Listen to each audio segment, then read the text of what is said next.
నష్టపోతారు, వాళ్ళు ఇబ్బంది పడకూడదని దూరదృష్టితో గవర్నర్ ముఖ్యమంత్రి గారి డిజైన్ చేశారు. అందుకని ఇన్ని స్క్వేర్ ఫీట్ కావాలి. ఇన్ని స్క్వేర్ ఫీట్ ఎందుకని ఆయన అడిగారు. కంపారిజన్ హైదరాబాద్ చేయకూడదు. ఎందుకంటే వాళ్ళు చేసిన దాంట్లో ఏంటంటే ఓన్లీ మినిస్టర్స్ అండ్ సెక్రటరీస్. మనది అలా కాదండి, అందరూ ఒకే దగ్గర. నేను అదే మొన్న చెప్పాను, ప్రతి ఒక్కరూ మాట్లాడే ముందు పూర్తిగా స్టడీ చేసి డీటెయిల్గా స్టడీ చేసి మాట్లాడండి, పూర్తిగా తెలుసుకొని మాట్లాడండి. అంతేగాని కొంత తెలుసుకొని మాట్లాడటం వల్ల ప్రజల్ని అడ్డదారులు పట్టించవుతుంది. నేను మరొకసారి చెప్తున్నాను, ఇక్కడ కట్టే రాజధానిలో ప్రజలకు సౌకర్యంగా ఉండాలా, ప్రజా పరిపాలన ఉండాలా. ఒకసారి అక్కడికి వస్తే అన్ని పనులు అక్కడే చేసుకొని ప్రజలు వెళ్ళాలా. డిఫరెంట్ డిస్ట్రిక్ట్లు కానీ డిఫరెంట్ జిల్లాలు కానీ తిరగకూడదనే ఉద్దేశం చేసింది. కానీ దాన్ని దృష్టిలో పెట్టుకొని మాట్లాడాలా. వీటన్నిటికంటే కూడా మీ ఉద్దేశంలో రాజధాని ఎక్కడో మీరు చెప్పండి. మీరు రోజుకొక మాట, సంవత్సరానికి ఒక మాట వద్దు. It is clear. మాదైతే వెరీ క్లియర్. అమరావతి రాజధాని 3 సంవత్సరాల్లో పూర్తిగా అయిపోద్ది, పూర్తి కంప్లీట్ అవుద్ది. ఏదైతే రైతు సోదరుల దగ్గర ఇప్పుడు ఇంటర్నేషనల్ స్పోర్ట్స్ సిటీ తీసుకుంటున్నామో దానికి కూడా డిజైన్ చేస్తున్నాం.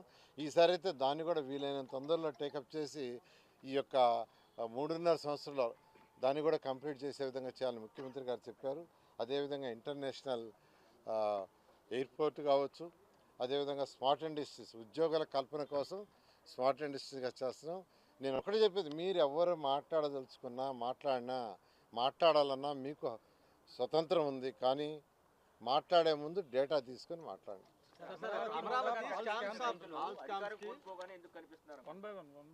అధికారంలో ఉండగా రైతులు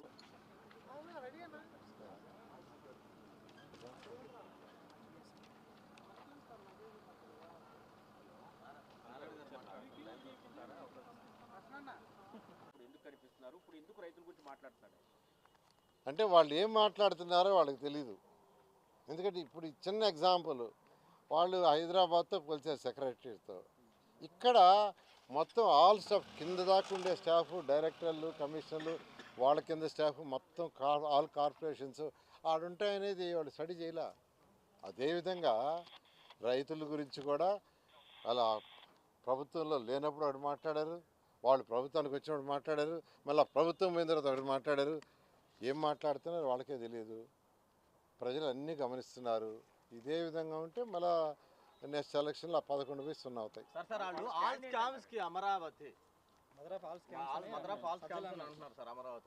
అమరావతిలో ఏదైతే టెండర్లు పిలిచామో ట్రాన్స్పరెంట్గా టెండర్లు పిలిచామండి. దాని ప్రకారం టెండర్లో పార్టిసిపేట్ చేసిన వాళ్ళు, టెండర్లో దక్కించుకున్న వాళ్ళు వర్క్ చేస్తున్నారు. వాళ్ళందరూ స్టాండర్డ్ ఇన్స్టిట్యూషన్స్, ఎల్ఎన్టీ కావచ్చు, ఎన్సీసీ కావచ్చు, మెగా కావచ్చు, చిన్నవి కాదు, వాళ్ళు ఎంతో స్టాండర్డ్గా చేస్తున్నారు.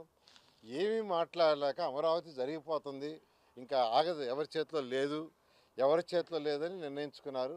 దీని మీద ఏదో ఒక బురద జల్లాలని ఏం మాట్లాడుతున్నారో వాళ్ళకి తెలియట్లేదు.